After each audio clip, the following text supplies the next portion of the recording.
গ্রামে থেকেই বড় হয়েছি, সেই জন্য মেলা শব্দটার সাথে কিন্তু আমরা ওতপ্রোতভাবে জড়িত। মেলার নাম শুনলেই একটা আলাদা এক্সাইটমেন্ট কাজ করে। আর এই যে দেখছো মা মনসার পুজো হচ্ছে, এই মনসা পুজোকে কেন্দ্র করেই কিন্তু হয়েছিল ভান্ডারটিকুড়িতে মেলা। তো যারা নবদ্বীপ বা ভান্ডারটিকুড়ি সাইডে থাকো তারা তো জানবেই। তাই শাশুড়ির মার কাছে মেয়েকে রেখে আমরা বেরিয়ে পড়েছিলাম। মোট 2 দিন মেলায় গেছি। তো এটা হচ্ছে প্রথম দিনের ভিডিও, শুধু প্রথম দিনই টুকটাক ভিডিও করেছিলাম, কারণ আমি এসবের সাথে অতটা ইউজ টু নই। আর এত লোকের মধ্যে দোকানের কাছে গিয়ে গিয়ে ভিডিও করতে একটু লজ্জাই লাগছিল। তো স্টেশনের ওই পার থেকেই মেলা শুরু হয়ে গেছিলো, আর আমি তো গিয়ে পুরো অবাক, এত লোক আর চারিদিকে এত দোকান। আমি হেঁটেই চলেছি, কিন্তু দোকানপাট একদমই শেষ হচ্ছিল না। খাবারের দোকান থেকে শুরু করে বিভিন্ন মণিহারি দোকান, বাচ্চাদের খেলনা, লোহার জিনিস, কাঠের জিনিস, মানে প্রচুর দোকান ছিল। এগুলো তো শুধু রাস্তার দুই ধারের দোকান, এছাড়াও মাঠ একটা ছিল, সেই মাঠের ভেতরে মানে স্কুলের মাঠের ভেতরেও প্রচুর দোকানপাট ছিল। আর ছিল নাগরদোলনা, আর সবথেকে বড় কথা আসবাবপত্র, কাঠের আসবাবপত্রের জিনিসও কিন্তু ছিল। তো এরকম দেখে আমি ছোটোর থেকে বড় হইনি। আমরা যে মেলাগুলো দেখেছিলাম ছোটোবেলায়, তো সেগুলোর আন্দাজে এই মেলাটা ছিল অনেকটাই বড়। এই বিয়ের 3.5 বছরে এরকম কোনো বড় মেলায় আমার আর কি যাওয়া হয়নি। তো এই যে দেখছো মা মনসার মন্দির খুবই জাগ্রত। তো সেখানে প্রণাম করে নিলাম, আর প্রণামী বাক্সে একটু প্রণামী দিয়ে নিলাম। তারপরে চলে গেলাম আবার মেলায় ঘুরতে।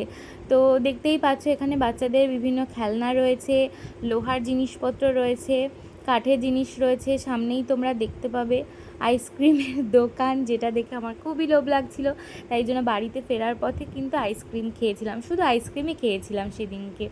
আর এই যে দেখতে পাচ্ছ পুতুলগুলো আমার কিনতে ইচ্ছা করছিল মেয়ের জন্য, কিন্তু কিনিনি, কারণ ওই চোখ মুখটা পুতুলের ঠিক আমার ভালো লাগছিল না।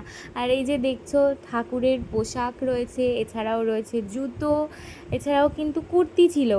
আর এই যে পুতুলগুলো দেখতে পাচ্ছ খুব সুন্দর এগুলো দেখতে, তাই না? এগুলো দেখতে দেখতে ভাবছিলাম যে মেয়ে আরেকটু বড় হলে তখন ওর জন্য না হয় এসব নেওয়া যাবে। আর এই যে দেখছো এগুলো কুর্তি, তোমরা দেখে বুঝতেই পারছো কুর্তি ছিল, ওড়না ছিল। আর এই যে দেখো ইন্টারেস্টিং একটা জিনিস দেখলে তোমরা, গ্যাস সিলিন্ডারের মতন পয়সা রাখার ঘট। আর ছোটোখাটো সফট টয় থেকে শুরু করে এই নাইট ল্যাম্পগুলো, এগুলো খুব সুন্দর ছিল। এছাড়াও দেখো শঙ্খ রয়েছে, ঠাকুর রয়েছে, শিবলিঙ্গ আছে, শিবলিঙ্গ রাখার এই পাথরের বাটিগুলো রয়েছে। যদিও আমি মনে করি এই শিবলিঙ্গগুলো কিন্তু অরিজিনাল নয়। আর এ দেখো ঠাকুরের মূর্তি রয়েছে, মানে কি নেই সব কিছু ছিল, টুপি, সানগ্লাস, তারপরে বিভিন্ন হেয়ার অ্যাক্সেসরিজ ছিল, মেয়েদের গয়না, ছেলেদের চেন টেন এটসেট্রা যা পরে আর কি, তারা সব কিছুই ছিল। আর এদিকে দেখতে পাচ্ছ কত দোকান, ওপাশেও কত দোকান, মানে আমি এদিকে দেখবো না ওদিকে দেখবো বুঝতে পারছিলাম না। তারপরে চলে গেছিলাম ওই মাঠটার ভেতরে, যেখানে দেখতে পাচ্ছ সমস্ত নাগরদোলনা, বাচ্চাদের বড়দের সবই এখানেই। ছোটোদের টয় ট্রেনটার ভিডিও করেছিলাম, বড়দেরটার আর করিনি। তারপরে চলে গেছিলাম একটা দোকানে, সেখান থেকে মেয়ের জন্য নিয়েছিলাম এই অটোটা আর ওই ঘোড়ার গাড়িটা। আর আমার বর নিয়ে নিয়েছিল এই আদিযোগী শিব ঠাকুরের এই চাবি রিংটা।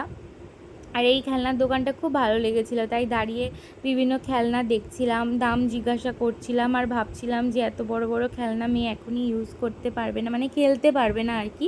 তারপরে এই দেখো খেয়ে নিলাম আইসক্রিম, তারপরে চলে এসেছিলাম বাড়িতে। তো প্রথম দিন মেয়ের জন্য এইগুলোই কিনেছি, এই মোরগটা যেটাতে একটা লাইট জ্বলে আর দড়ি টেনে দিলে মোরগটা কিছুটা হেঁটে যায়, আর এই অটো, আর একটা কফি মাগ তো মেলায় গেলে মাস্ট। আমার তো খুব ইচ্ছা করে কফি মাগ কিনতে, তো আমি কিনে নিয়েছি। আর কিছু জুয়েলারি কিনেছিলাম প্রথম দিন আর দ্বিতীয় দিন মিলিয়ে।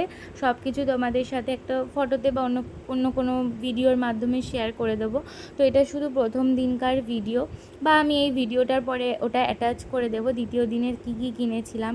এই ঘোড়ার গাড়িটা কেমন হয়েছে তোমরা বলো। আর কানের দুল কিনেছিলাম মোট 3টে কিনেছিলাম 2 দিন মিলিয়ে। তো তোমাদের সাথে শেয়ার করব সেগুলো। ওই ঝুড়িটাও কিন্তু আমি কিনেছিলাম। তো এই কানের দুলের ডিজাইনটা একটুখানি নতুন লাগলো আমার কাছে, একটু বো ডিজাইন টাইপের। তো এটা নিলাম। এগুলো ছোটোখাটো কানের দুল মেলার থেকে কিনে রাখলে না এদিক ওদিক পড়ে যেতে কাজে লাগে। এই বো ক্লিপটা কিনেছিলাম আমি মেয়ের জন্য, এছাড়াও ছোট্ট ক্লিপ কিনেছিলাম ওর জন্য, সেগুলোই তোমাদের সাথে বাড়িতে এসে শেয়ার করছিলাম। আর এই ছোট্ট ইয়াররিংসটাও কিনেছিলাম, খুব কিউট লেগেছিলো আমার। সেবামেডের আইসক্রিমটা তোমরা ইগনোর করো, ওটা মেলা থেকে কিনিনি, ওটা মেয়েকে ডাইপার পরানোর আগে ইউজ করি আমি সব সময়। তো মেয়ে ওটা ঝুড়ির মধ্যে রেখে দিয়েছিল। আর এই দেখো দ্বিতীয় দিন গিয়ে কী কী কিনেছিলাম সেগুলোও তোমাদেরকে দেখিয়ে দিলাম। তো মেলায় যেতে কার কার এক্সাইটমেন্ট লাগে আমাকে কিন্তু অবশ্যই কমেন্ট করে তোমরা জানিও।